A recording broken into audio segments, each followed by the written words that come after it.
What's good, everybody? Welcome back to episode 4 of Summit S33ker with your host, Chris.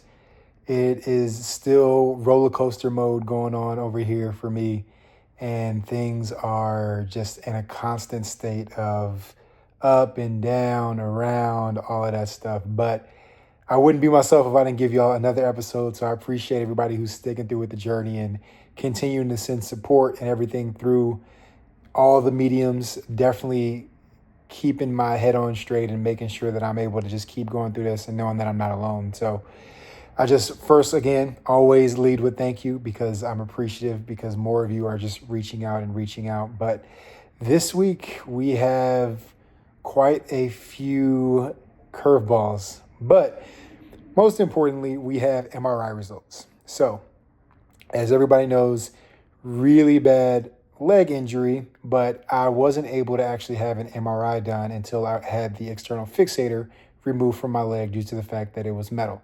So recently I had the external fixator removed, and then they were finally able to do the MRI after about 5 weeks. So the MRI results came in and your boy's knee is cooked, for lack of a better phrase. I will say there is a small glimpse of positivity in this, and that is that by some power and medical mystery, religious mystery, spiritual mystery, my menisci are intact. So that was my biggest thing. I just wanted to make sure I wanted to make sure that my menisci were intact because those are the one thing that cannot be repaired because there's not enough oxygen and blood flow through that area for them to heal on their own, even with a surgery. So everybody out there that has menisci issues, you know exactly what I'm talking about. You just really get that bone on bone. It's like an Oreo not having the filling, and the two cookies are your bone. So I pray that everybody out there is taking care of their knees because that is extremely important, and I want nobody to feel that long-term pain because it can be quite drastic and it makes an impact on your physical health, mental health, because you really can't get around and move as much as you want. But take care of your knees, case in point. But let's get on to the major ticket items. My ACL torn. That's not really something I was really worried about because I knew that was the case. And for everybody out there who's going through ACL injuries, you know that, yes, they suck, but they can be fixed. And a simple surgery will take care of that issue for you, and you go through the typical recovery process.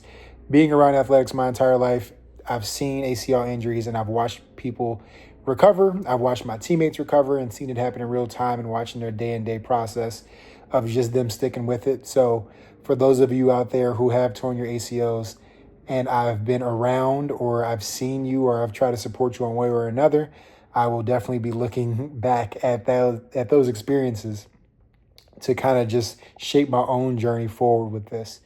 Next up is going to be my LCL, which due to the nature of the injury, this is pretty much a foregone conclusion too, because when my knee came in, that's the ligament that it pops out right there. So LCL completely torn. And then the last one was a PCL sprain. So those are pretty much the major three when you talk about the knee ligaments. Those are 3 of the 4, 2 of them completely torn, 1 of them with a partial tear. And the last one, which is my MCL, is intact. The next 2 injuries are actually pretty rare. And they are actually things that typically don't happen unless there's a car accident. Sadly, that is the equivalent of the injury that I sustained. But next up was a complete tear of my biceps femoris tendon and my popliteus tendon. So those are 2 tendons that are pretty much responsible for knee flexion and knee torsion. So basically, knee stability is what I'll summarize it as, but those are making sure that we can have the torsion in our knee and we can have the ability to flex our leg out because it attaches behind the knee. But again, with the dislocation, you will get that sometimes. And unfortunately, that is the hand that we were dealt for this injury. So pretty much 4 major tears. And luckily, tendons are a little bit easier to repair. They just basically have to go in and reattach it to the bone. and those range in recovery from 4 to 6 months. But we've got nothing but time, because anybody out there who knows anything about ACL injuries, you're dealing with a 6 to 12 month injury anyway. So that is going to be something that we're going to be dealing with, and all of this will be going on in the future over the next few months in terms of what that looks like. I'm not sure. I have an idea of what a linear recovery looks like, but it's good to be in the phase of knowing that I can point to recovery processes and say, oh, that makes sense because I've seen it before. The other issues that I have, other low grade tears and sprains and strains, those things pretty much are low ticket items in comparison to what's going on. But that is the MRI summary of everything that is going on so far. So that's something that we will just continue to deal with. And again, being around sports my entire life, I realized that this is just coming with the game, and I would just have to charge it to the game. So looking forward to that recovery road again when I can. And as soon as my fasciotomy wound closes up, I'll be able to go into have the reconstructive knee surgery. For those of you who are unfamiliar, I also still have a wound open, which is why I cannot have knee surgery just yet. But fingers crossed that closes here by Thanksgiving. Fingers crossed. I've been doing everything that I can, protein, getting up, moving around. And that is actually starting to help a little bit with the peroneal nerve palsy as well. So something I'm just trying to do as much as I can, honestly, around the house, moving around, getting up, getting fresh air, getting outside, things that really help my mental health as well, and making sure that I'm just being the best version of myself, like I always tell you all to be here. But next up is home health. So for those of you out there with insurance, if you're ever in this position, which again, hopefully none of you are, but you will come into the realm of home health. Usually that will involve nurses, PT, occupational therapy, and potentially speech therapy. But for my case, I just have PT, OT, and a nurse to come and do wound dressing daily, because we really want to keep this wound clean and making sure that things are staying uninfected so that it can continue to heal and I can keep progressing in the right direction. Now, depending on what insurance you have, this is where things can get a little bit tricky. My insurance plan actually doesn't cover for a lot of sessions. So you may want to use those sparingly depending on what you and your therapist talk about when they come out for your evaluation. So in my case, I was given 4 visits per OT and PT, which I do not think is enough, but it is what my insurance does. So I'm not here to mouth any insurance companies or anything, but just know what you're getting into when you pick your plan and what's available to you. So the one thing that is going pretty well are the nurse visits, because the nurse comes in a few times a week. She changes the bandages. She looks at the wound, because myself or my mom don't know what signs of infection look like. We just, at the beginning, we didn't know what a proper sign of healing was. But we have become quite versed in wound dressing and wound healing and wound pretty much care across the board. So shout out to my mom. I know you're going to watch this eventually. You have been an absolute trooper in making sure that we get the wound dressing done. And you've obviously been superwoman in doing everything else around the house and helping me out during this time of need. And really just want to take a second to say thank you for that, because obviously without this, I would not be anywhere near my best self. But going back to how these visits actually work, depending on, again, what your insurance looks like, you will be outsourced to an agency, and that agency is going to be responsible for getting visits and getting materials, supplies, everything you'll need for your wound dressing or your services. And make sure you speak up. This is a supreme example of the squeaky wheel gets the attention. So really work with your caseworkers. If you find yourself having the fortunate situation of having one, they are not here to gyp you. I promise you. Your caseworkers are actually your best friends in your injury situations, because they're the ones that are going to go to bat for you when you need to complain to insurance and you need to request more visits from your PT, OT, or nurse or whoever it is. So similar to the nurses and the therapists, treat your caseworkers with respect, because they honestly are on your side. It may not seem like it, but please do not get frustrated with them. It is not their fault. They are only here to help you. So hopefully, fingers crossed, that you get a great caseworker out there, because again, they really just want to see you win, and they're the only ones that are going to be able to speak up to you because they have a direct access to the proper lines of communications and getting you more visits and everything from your home health team.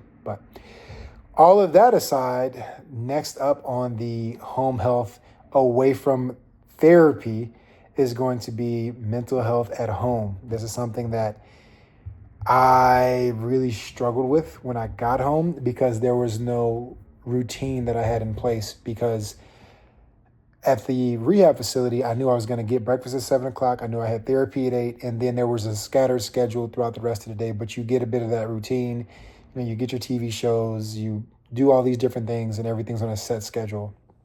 When you come home, things are a bit different because you have to essentially take the reins on your recovery and on your mental health. And that was something I really struggled with at the beginning because I had no routine, and I really just needed to hone in on making sure that I was able to do things that make me feel comfortable, because if I don't feel comfortable, I'm not going to want to get up. I'm not going to want to move around.